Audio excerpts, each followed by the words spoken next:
Fresh होऊन चाललेलो दर्शनाला. तो मारते ड्राय तिथून बघता तो कॉफी पितान बरं प्या मी नाही पी तवऱ्यान पंडित दादा बघा कसा नाचतंय. तर साफसफाई चालू होती. थँक्यू वेटर काका. कॉफी पिली सगळ्याही न काम इथे एकट्याला राहू दे चला.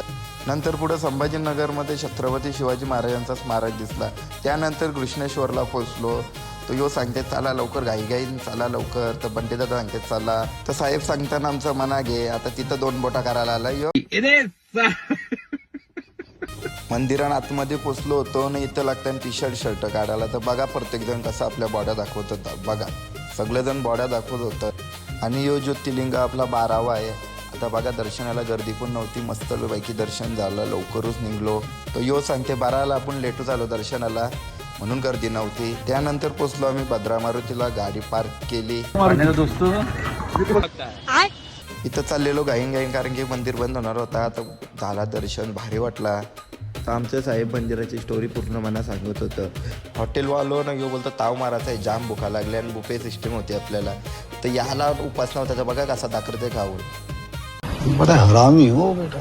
बंटी दादा पण खाऊन दमला. आता बोलतो आता पेस्ट्री खाते बस झाला लय खाला. आमचं साहेब बघा कसं लपून घेते कारण की त्याची 5वी प्लेट होती. भाई थांबच नाही थांबतच नाही बोलतो. पैसे भरले पार सगळा उसूल करा. लास्टचं 5 मिनिट राहिलं तर जेवण बंद होणार होता ना. यो त्याला विचारते काय पाहिजे का. बाई सांगते बोलतो अजून खाणार आहे बोलतो. पूर्ण टाईम कापला तवाच आम्ही गेलो. पूर्ण पैसा उचल.